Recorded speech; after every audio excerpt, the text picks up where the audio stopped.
Hello, everyone, and welcome to the Deeply Renegade podcast. My name is Molly, also known as the Deeply Renegade, and I'd like to welcome you guys to episode 418. Today is Sunday, July 3rd, 2022, and I'm glad you could join me today. What you cannot see off camera is that, what would it be? My spouse is visiting all of the local fish stores, the LFSs of the world, and so I have a little baby with me who's awake but chill. So, Mr. Daniel has had a very lovely Snicker snack and may or may not fall asleep. So we'll see what goes on, but I'm bouncing him and he seems to be, at the very least, reasonably not displeased. But for some reason, he feels super heavy today.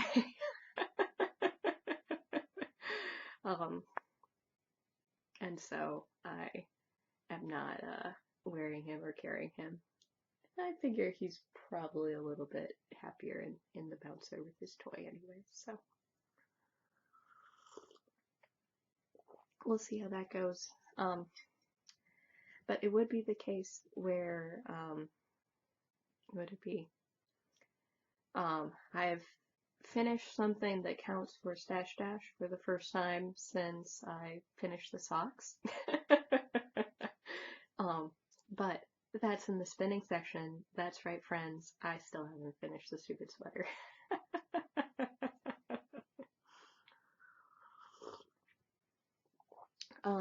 So based upon what it'd be, so it'd be the case where, ooh, but we're close. We're close.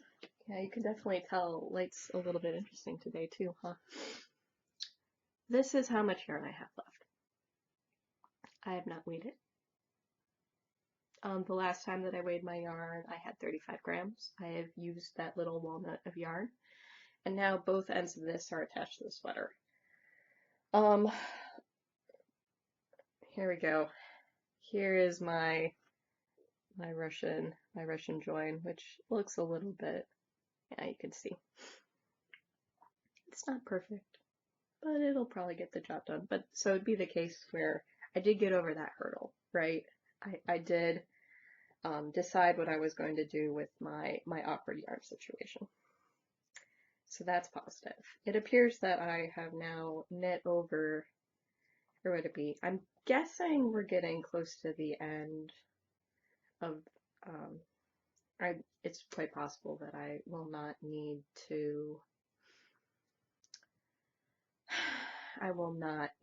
have like another short row in the sweater, because I think this row that or this sort of set that I'm working on, this back and forth, is the last one. Which should make life like a little bit easier at least. But what is up next is figuring out how much yarn I have, figuring out how much yarn I'm using in a back and forth.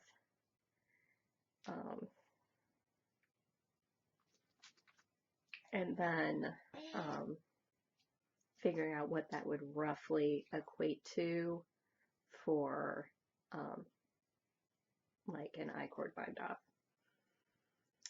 And I don't know, it could quite possibly be the case where I do not have enough yarn in order to make that I-cord bind off. Outlook unclear. And I definitely don't trust my dyeing abilities well enough to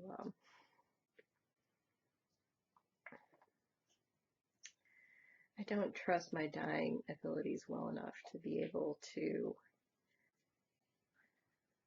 maybe over dye like a similar base, because yeah.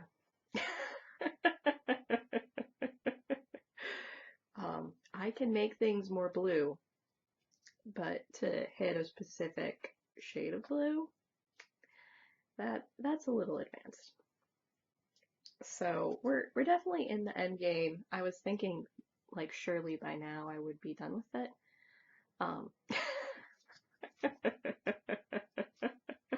But here we are. Not done. And I don't know if it was the case where because I ended up doing the bust adjustment, I ended up using more yarn, so that has translated into less length for the sweater or whatever. But I do believe that I am stuck doing the I-cord trim because I was not tidy enough with my skein changes and did not shift the skein change location to a sneakier spot. We get adorable baby noises, friends. We get adorable baby noises. So this is Water Bearer, Jacqueline Cieslak, knit out of Madeline Tosh Twisty K in the deep colorway. There are some floating around in stashes too, but knowing that, what would it be, Ravelry is not as hop in a place as it once was, I'm not sure whether or not I'll be able to do anything with that. The other challenge is that, would it be, like, this is a little bit of an odd base. I don't know if it was exclusive to the brick and mortar store, but the brick and mortar store closed in 2015 or 2016, so there's been some time. But like, project's enjoyable to knit. It just hasn't gotten a lot of love because or would it be? It'd be the case where it was sort of on Monday, I took every single one of my projects and threw it into a bag, and in the process of doing that, like, slipped the needle out of my Scheherazade, ran out, I think I ran out of yarn as I was knitting this, so I got to the end of my little walnut of yarn. And then for my new project, because apparently I started something new without finishing things, I found out I had somehow put a twist in it. So it was like, wow, all of my things are cursed. Like, wasn't expected, whatever. So then it was a case where definitely at the point where I was like, oh wow, like 2 of these projects are cursed and one of them needs a little bit of dedicated time to fix it. So, like, everything's fixed now. It's okay. But it definitely didn't feel very lucky on Monday.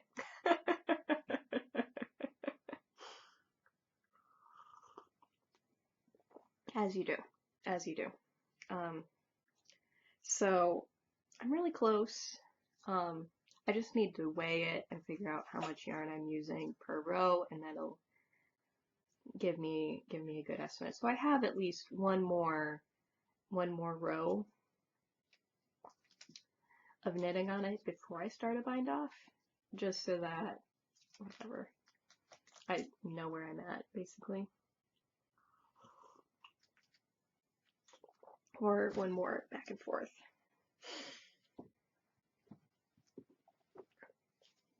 So I don't even remember if I moved the marker or what.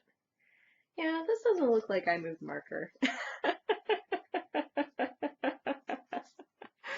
Yeah, this doesn't look like I moved the marker from last week. I highly doubt I knit this much this week on it, because, yeah, I highly doubt I did that.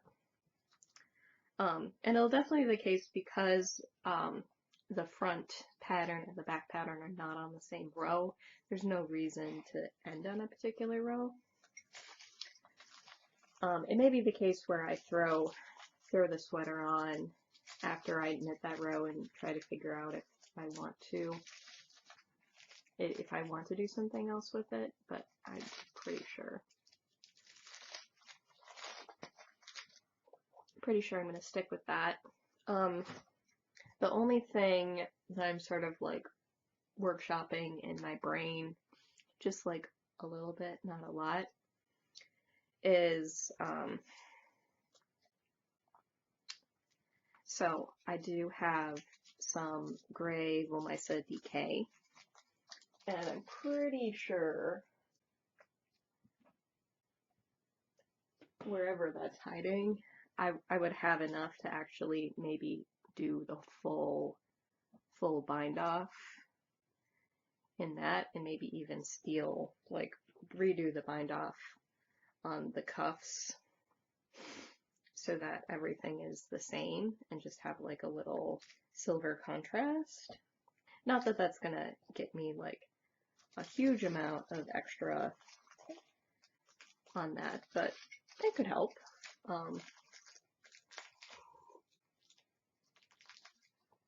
It's a distinct possibility. So,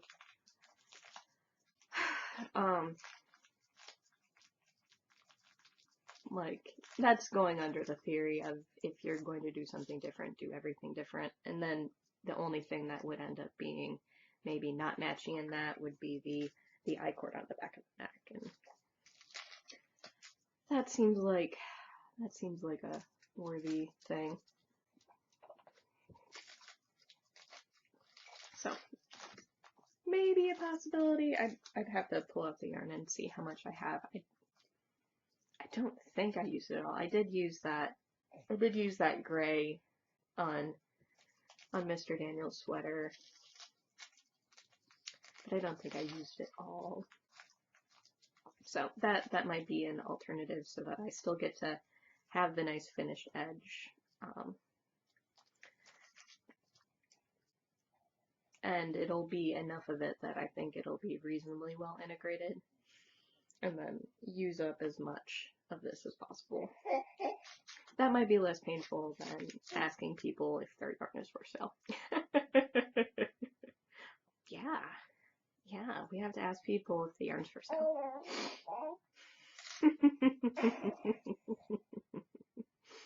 Yeah, it's challenging. It's challenging.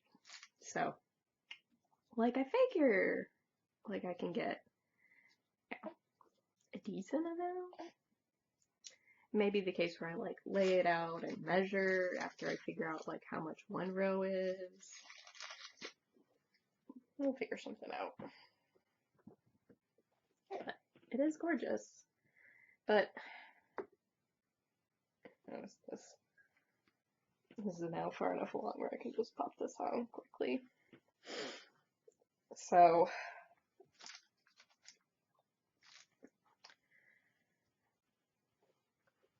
like, it's like definitely a crop length right now. I don't know if it would continue being that way. I don't know if it would take away from the beauty of the sweater to have a border of gray around it or not. But that would certainly be one way of accomplishing the goal. Uh-oh.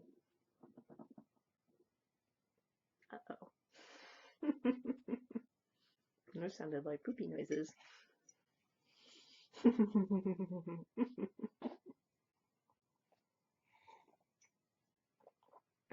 Like, another thing that I'm thinking of is maybe I might be able to pull out some of my Lomisa lace and do some sort of like held triple sort of thing in order to bulk it up properly. That would also be like another option as well, because it's not like there's no blue yarn in the stash.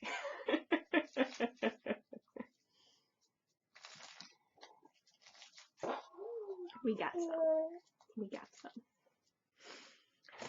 So, we're going to be like, the back of it, like, if we're sitting in the chair, this is making it to, like, where, basically, like, my hinge. It is not, it is, what would it be? Definitely not a long sweater, for sure. But it may be acceptable. So, interesting thing. Looks like it was sort of dead. So we'll figure something out. It's close. I do know exactly how much of this I had, so if I can integrate it all, that would be lovely. And it's certainly the case where, what would it be? It is certainly the case where, like, from this distance, you're like, okay, I can't even tell that that edge is a little bit warbly, but it is a little bit warbly. It may take a lot of massaging. Like, from this, you can sort of see, like this edge here is a very nice finished edge and would look lovely. It's just the other one isn't quite nice. And then, like, I'm also, the other factor in here as well is that, because this is super wash yarn, I do know it's gonna grow in the wash, so there's that. All these things. Yeah, the light is apparently not super duper today. It's making, or I don't know, this might just be my black t-shirt too, but it does not look super. And this has been demoted not even to a project bag at this point, so we shall see. But I don't know, or it's good to like talk through this on the podcast because like it's sort of on the mind, but there are other things on my mind too.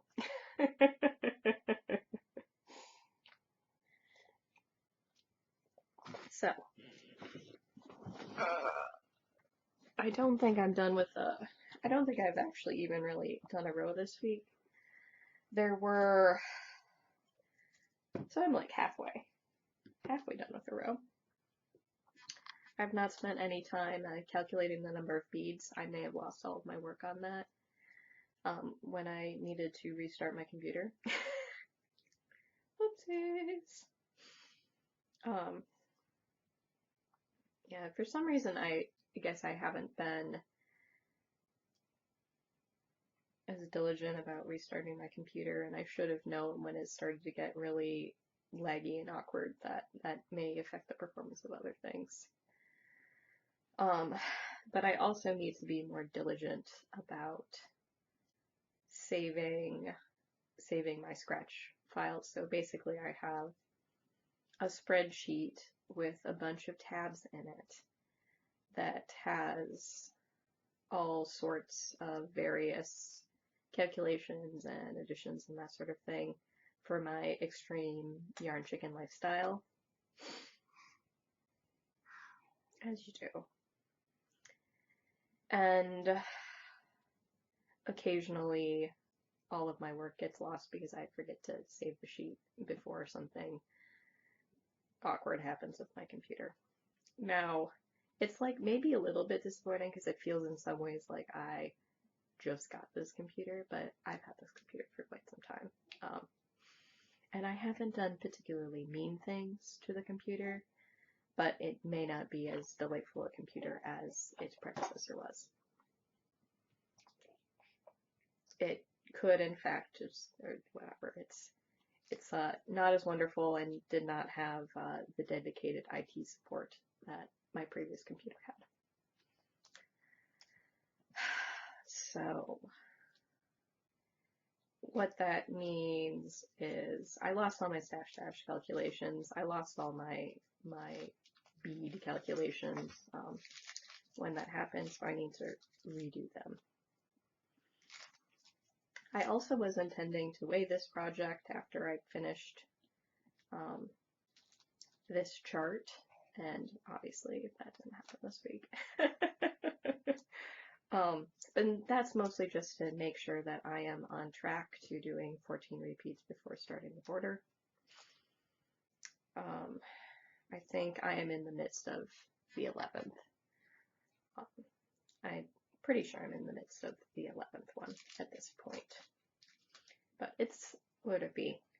The bead rows are really annoying. The other ones are really easy because it is just a little 6-stitch repeat.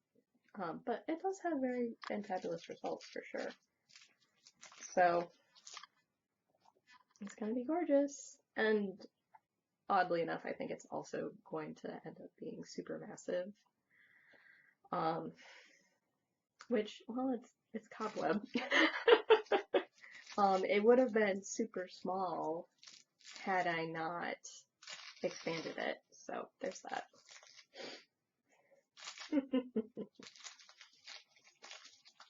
And I have like half a tube of beads left at this point, so I'm probably going to be able to finish beading this, whatever, this body part.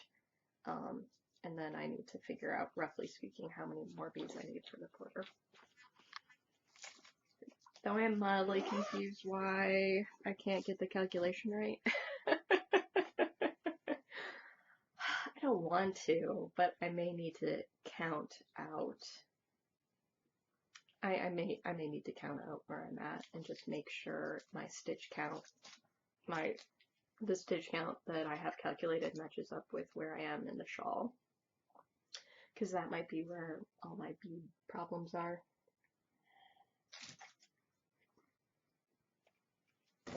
Who knows?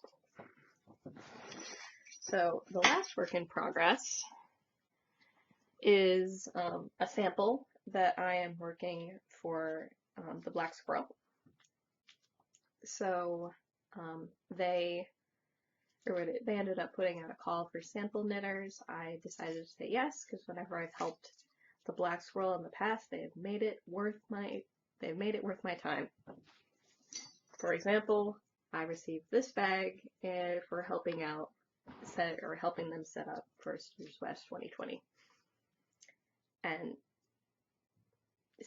super duper excited about that. So in terms of time outlay, this one might be a little bit more time than that, but whatever.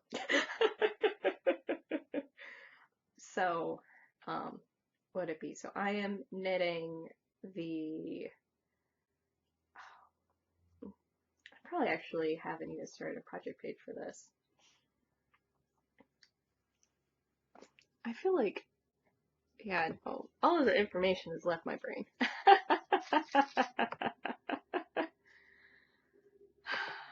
Here we know. Oh, who knows about that? That's a lot of spam. Okay. Black. Okay. We'll look it up. So this is the Hillary Cowell, which is by Bigger Than Life Knits, and it is Noma Nidlavu. Noma Nidlavu. So it is, or would it be? I'd actually say it's actually very similar to, or it's a very similar sort of stitch pattern as the like painting bricks is, but different sort of cadence there, no big deal. And I'm actually almost to the point where I'm ready to start another repeat of the pattern. So even though this is, or what would it be? So this is like a mosaic pattern. Adorable baby noises. This is a mosaic pattern, but it's single color. So you're sort of manipulating the fabric this way. And so I have done one repeat of the pattern so far. I am on my second ball of yarn. So I'm knitting this out of Plymouth Viento, which is a 70% baby alpaca, 30% bamboo blend. And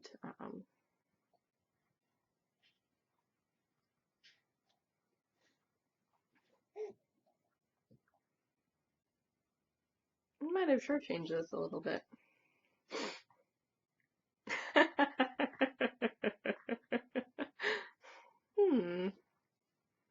I don't know how I feel about that and what I'm going to do.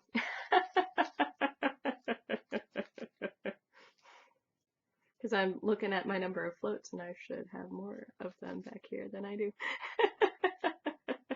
I am one short for some reason. So that is what ends up happening is you're creating these little buttons um,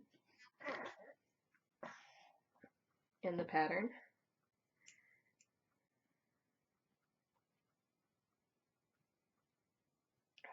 That is interesting. No, on one way, when I'm looking at the front, the count is fine. When I'm looking at the back, I'm like, did I not count right?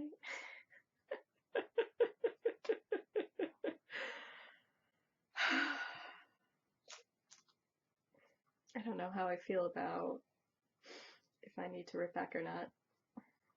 Curses. But this was a part of my curse project because I somehow managed to stick a twist in it. I didn't twist the cast on, I twisted it later in the project. Who knows? I've been trying to use this as my Did in the Dark project, but it's not good for that.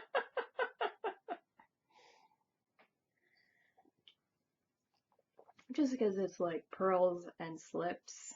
What would it be? It's a lot of purling, it's a lot of slip stitches, and I'm not, while I do have enough markers where I could just marker the ever living daylights out of it, I've opted not to, but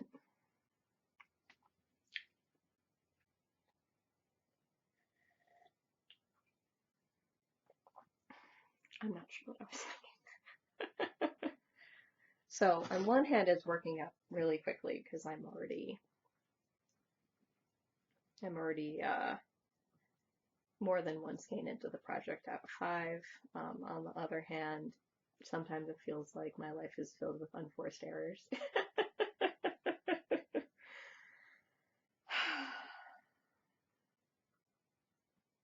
Oh, right there it's 5. Okay, we're fine. I didn't screw up. It was just hidden. No big deal. No big deal. It'll be fine. Is this other spot? Yeah. No, I was just not looking at it right. They were sort of hiding behind each other.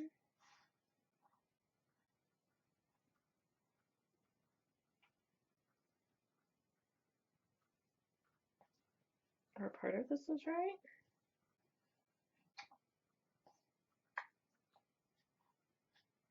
Oh, that is weird.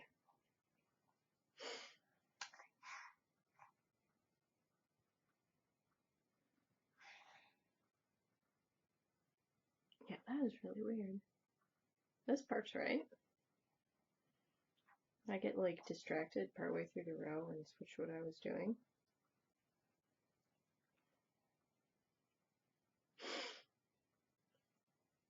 Wouldn't that be weird? Yeah, I think I got distracted partway through the row and switched what I was doing. Oh dear. I may need to root back and fix that because that's annoying me. So we'll go back, it'll be fine. I may no longer be into my second skein of yarn, but now that I have my little notions kit back in a place where I can get it, that may mean where I can just do a Russian join in order to put these yarns together. It is a distinct possibility. So this is me counting and me working in the dark problems, not a fault of the pattern, but it is just a little bit of crazy making. Maybe that is whatever, where I'm at mentally in the whole bit, who knows. And then I still need to cast on the hat, but it will need to get cast on and it will get done because it's worth a lot of points for Stash Dash if I can make it, because it'll be the effort of knitting air and weight yarn, but then the benefit of knitting like fingering. So not too crazy. So that is the state of the knitting. It may be the case where I end up casting on the hat as soon as I finish the sweater. It's unclear if I'm actually going to be able to finish the cobweb shawl before the end.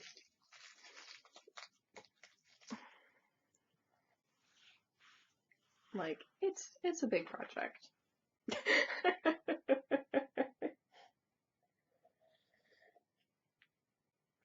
It is a big project.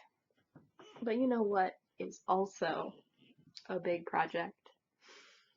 This is my Tour de Fleece game that I started last Tour de Fleece.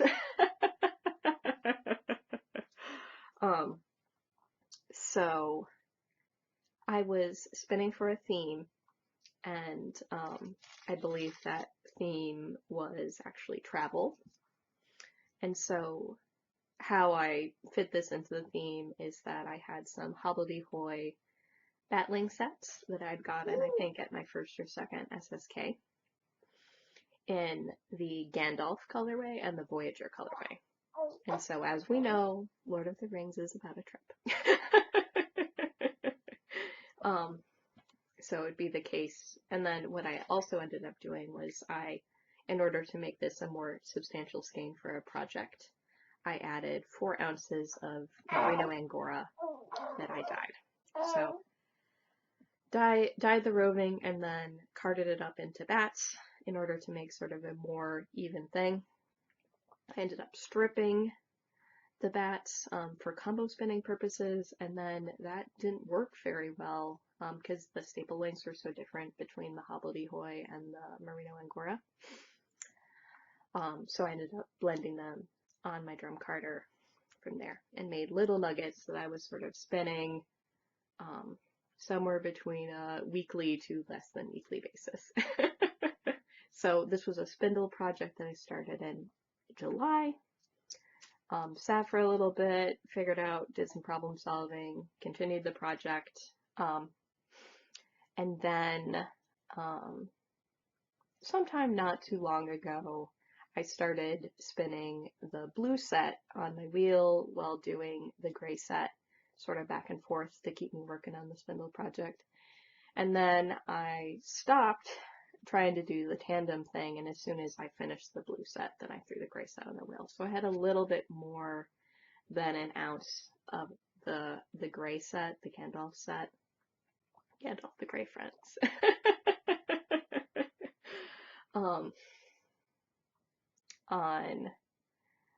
On the wheel. So I didn't make it to the halfway point. I did get past the 2-ounce point. So I probably had about 2.5 ounces on the spindle and 1.5 on the wheel for that. And then I ended up plying it all up.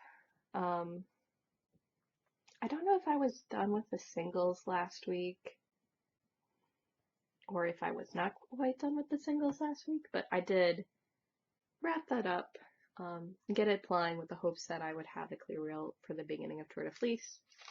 That was not the case.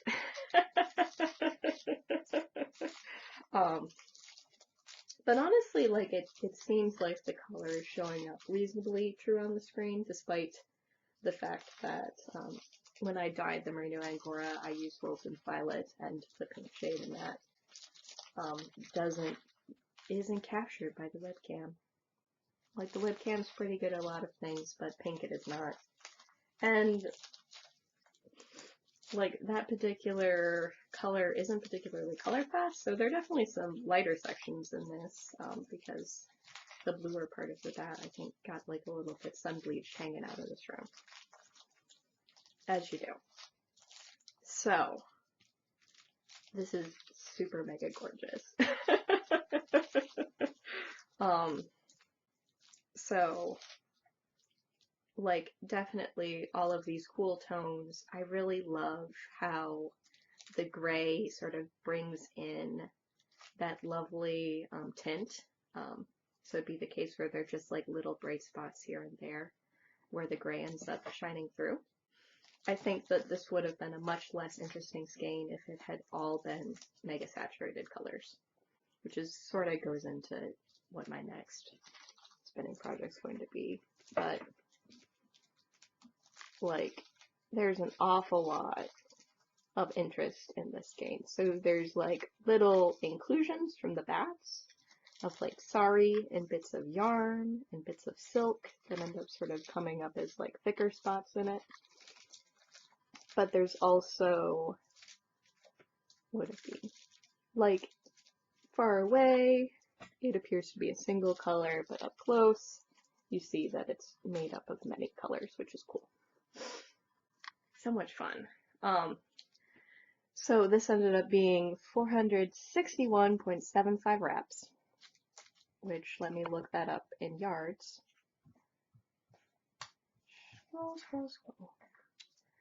So that ended up being 923.5 yards. And if you translate this into stash yards or stash meters, it counts for 4,262.3. Because that 3 matters, friends. That 0.3 matters. Which means that I'm well on my way to 5K. I will easily get 5K when I finish the sweater. So it probably means my goal for Stash is 7K, provided I finish some spinning projects. Who knows? But yeah, no, so this represents quite a lot, because whatever, so you have like your 923 yards, which means right now this is on the thin side of fingering. It's definitely still fingering. But since there is a pretty heavy pull work content in this, it may shrink up. It may shrink up. I might need to recheck. Yeah, your fingers are so delicious, aren't they? Your fingers are so delicious.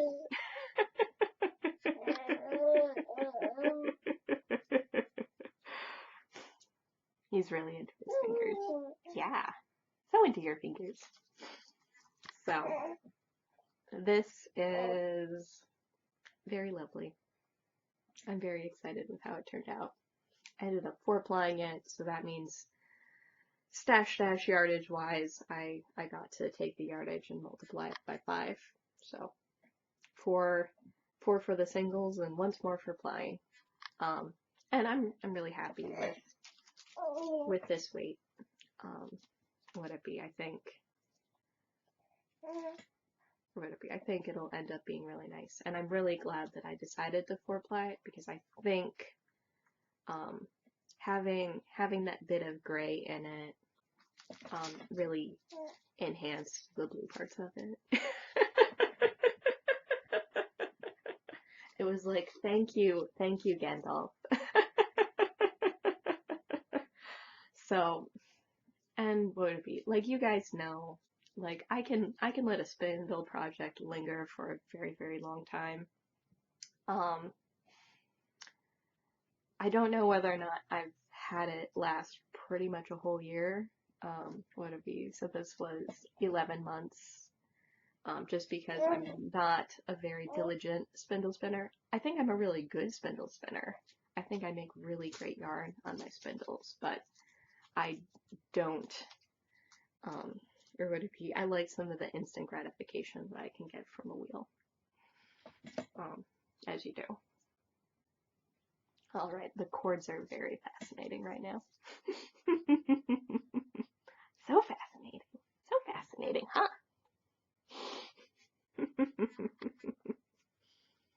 So, this still needs to be washed, but I am very pleased with how everything turned out.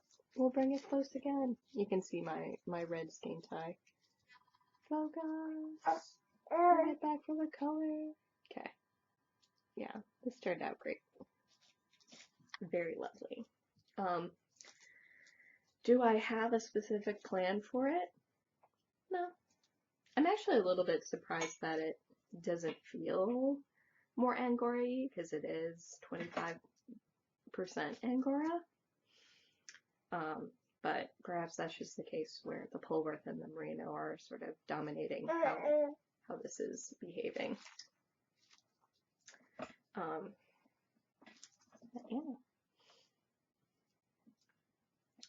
Definitely,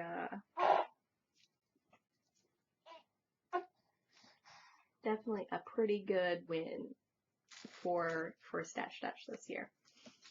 But definitely not the case where I was ready to just fly this on the first day of Stash Dash, so there's that.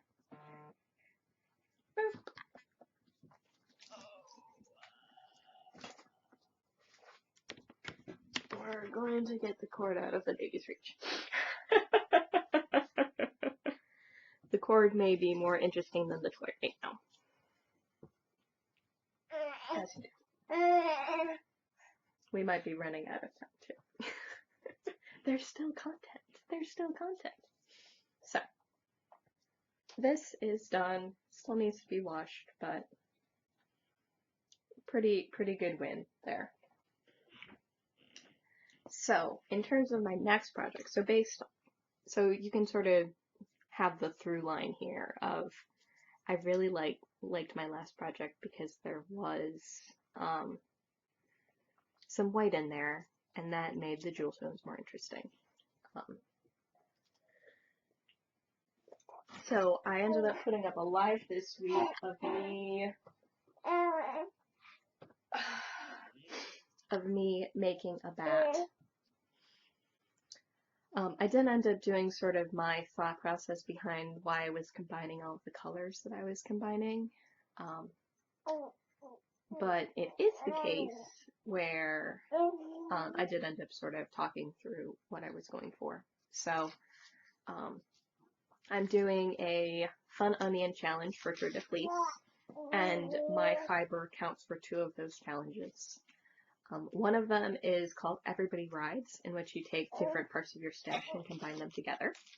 And then the other thing that I'm doing is the Voodoo Bat Challenge, and so I have a chance to make that, so I will. And this is actually the first time that I've made bats since Daniel has arrived, so it was nice to be able to get back at that. So what I have going on here is I have some oatmeal BFL, some blue fin that I dyed at yarn school, and then I have some dyed merino top that was by Adrian of Hello Yarn that I purchased at yarn school. I have some sample of merino silk, which I either got from Sarah Anderson or Judith McKenzie, and then I have mohair locks that I definitely got from Sarah Anderson. So this was somewhere between DFW Fiberfest and SSK, depending, because Dear Judith is not taught at SSK. But I don't know, it was all in the baggie together, so it's highly likely it was all from Sarah Anderson. So, and that was from the core spinning class. And so what I've done in order to create the bat, so I tried 2 ways and then opted for one of them. So I have a base of BFL, then I have the less jewelly of the blues, then I have sort of the brown or yellow from the Hello Yarn, and then I have sort of the green or blue. Well, actually, I'm saying this wrong. I have the BFL, then I have whatever is more brown or yellow of the Hello Yarn. Then I have the less jewelly blue, then I have sort of the green, blue, teal section of the Hello Yarn, and then I have the more jewelly looking blue. And then I finish it off with a layer of the merino silk, and then I add a layer of mohair locks on top of that. And so that ends up giving it a little bit of frost, because these are white fibers. And the overall impression is something that looks sort of like planet Earth from space. Definitely maybe in a surprise there. A little bit more of like an earth tone thing for me, natural tone instead of jewelry tone, which, whatever. But I added this and this to sort of bring in more of that tint into the fiber, because it can get a little dull if everything is the same value. Though there certainly is darker or lighter sections.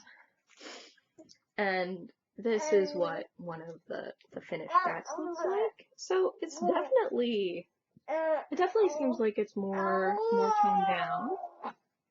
Like we're talking something that's like probably 20%, 20% complement in this, though maybe it's not, because the oatmeal BFL is probably more of a tone than it is a tint. So it's like adding gray, but in this case the gray is brown. And I'm so curious about how these are going to spin up, but yesterday was a little crazy, which is why I'm recording today. And I did not have a chance to start spinning these bats. But my wheel is set up, but my wheel is now on top of the bed. It's a little hard sometimes to spin with a little baby. Yeah, it's a little hard sometimes. So I have 5 bats made up. I queued up my next one to make by the drum carter, and I have a live video of the making of one of these on the YouTube channel, because that's the way I like it. So what's unclear to me at this point is if I want to do, you know, I might end up doing it.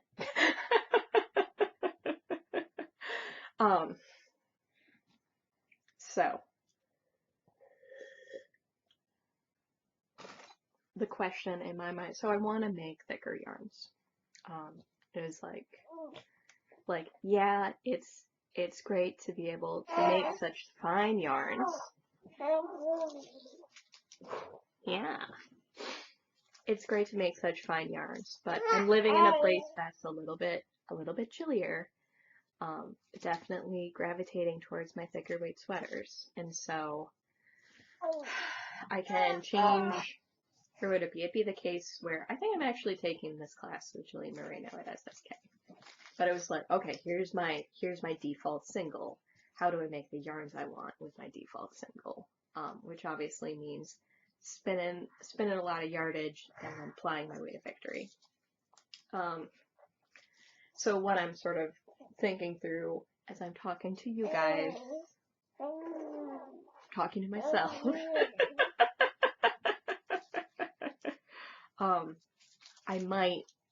I might want to do it as a 5-ply instead of a 4-ply, in which case my 16 piles of fiber are not going to work out so well. But yeah.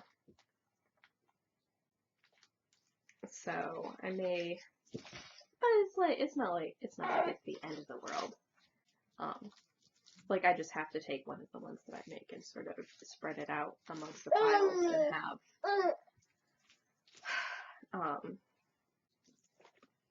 like it'll be fine. It just takes a little bit more effort on my part to do that. Maybe I'll take the odd man out, the one that I ended up doing slightly different layers on, and have that one be the one that gets split up between everything. But at the end of the day, my vision is I have roughly 20 S's of fiber. I haven't weighed it yet, but I probably should. I split everything up into 16 piles because 16 is a much easier number to divide by.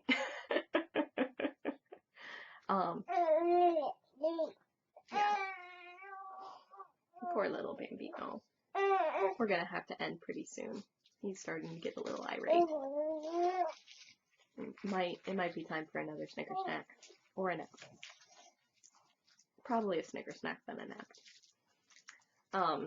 So I need to split it up into 5 groups. Make 5 bobbins of singles, which should be very doable because that'll be 4 ounces a piece, no big deal. And then go from there. And then I definitely have other stuff in my stash that I could end up if it's the case where I end up getting pretty thick and need like a 6 skein, I can make like a contrast skein with other stuff in my stash, like the BFL, the BFL straight up. I also have some Jinx merino nylon that would look really nicely.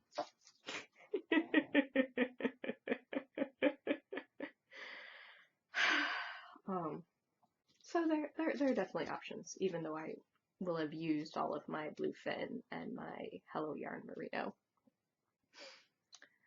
So should be fun. Should be interesting. It's just maybe a little bit more of a challenge now where I just don't want to stand up and grind through carding that many bats in a row. It's probably 30 to 40 minutes per bat, and those are like an ounce and a quarter. The way that I make bats, which may be a little, or would it be? It's probably the most right way, but it's definitely not the fastest way. It's not a production environment here.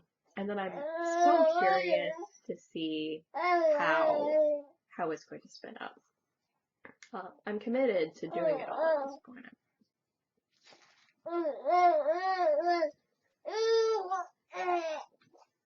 I am committed to doing it.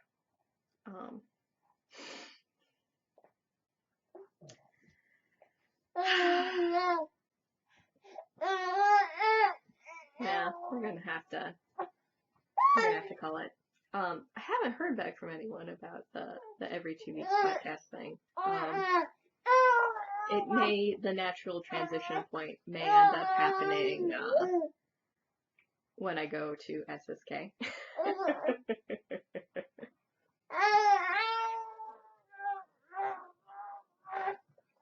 That's a natural place, I think, to transition, because would it be? Like, certainly a lot of content this week, but it seems to be, or I've been getting the feeling that it's been a bit repetitive, me not making a ton of progress every week, so every 2 weeks is just slightly less repeating of information.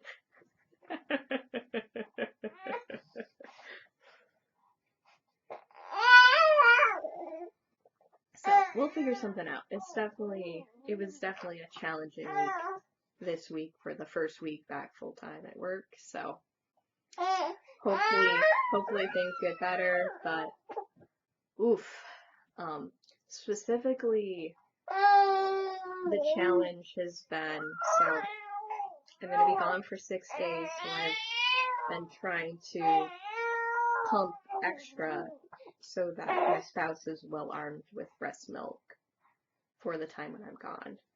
But I don't know if this is a case where we had like some changes in demand, like I was sick, he was sick, so he's been ravenous and I haven't been able to keep up. I haven't been able to even keep him up for like probably the next day, so it's just like much less saving for the future. So these are happy squeals, luckily. These are happy squeals. So happy. It's slightly disturbing though. He's making a lot of noise. But it's just like, how am I gonna make this work? Like I looked into shipping milk, and I think the answer is buying formula is going to be a much more cost-effective way of filling in the gap then.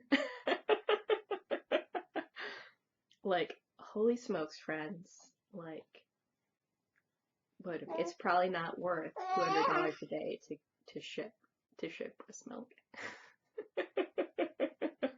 Yeah, man. So, and then with that, I'm also very glad that my boss doesn't want me to travel to Asia, because I think I would have been on my own for that sort of shipment, and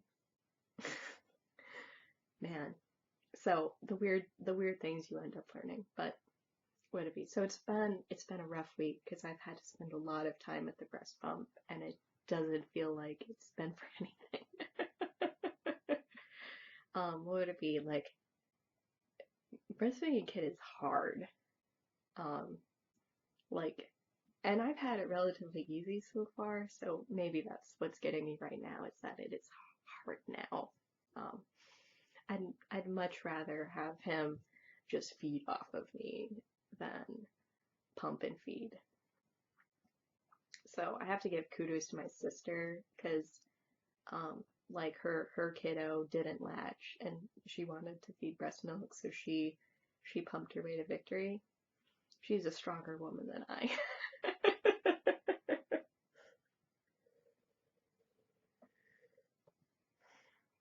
I no longer feel strong.